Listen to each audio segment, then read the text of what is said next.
তো hi guys, আমি শ্রেয়া, আমার মিনি ব্লগে তোমাদেরকে অনেক স্বাগত।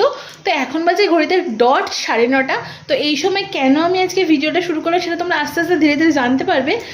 তো দেখতেই পেলে ফার্স্ট ইন্ট্রোডাকশানটা তোমাদের একদম অরিজিনাল ভয়েসে দিয়েছিলাম। তো এবারে তোমাদেরকে বলি যে কি আজকে, আজকে রাত 12টার পর আমাদের অ্যানিভার্সারি ছিল।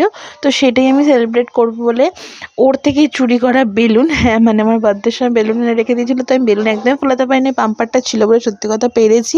আর সুন্দর করে একটু ছোটোখাটো যতটুকু পেরেছি সাজিয়ে নিয়েছি। তারপর বাড়িতে গিয়ে একটুখানি বিরিয়ানি খেয়েছিলাম আজকে। তার কারণ হচ্ছে ডিনারে আজকে বিরিয়ানি ছিল আমাদের। তো বিরিয়ানি খেয়ে নিয়ে 12টার সময় ওকে সারপ্রাইজ দেবো বলে ছোট্ট একটা কেক নিয়ে এসেছিলাম। কেকটা কেমন হচ্ছে অবশ্যই কমেন্ট করে জানিও। কেক নিয়ে সবসময় আমি রিসার্চ করি, আমার কেক নিয়ে না খুব ভালো লাগে নানা রকম ডিজাইনের কেক কাটতে বা কাউকে গিফট করতে। তো এই যে বর তো ভীষণ খুশি, ও তো ভাবতেও পারিনি। আর ও তো ডেটটা ভুলেই গেছিলো, ভেবেছিলো আজকে 19 তারিখ। আমি বললাম না,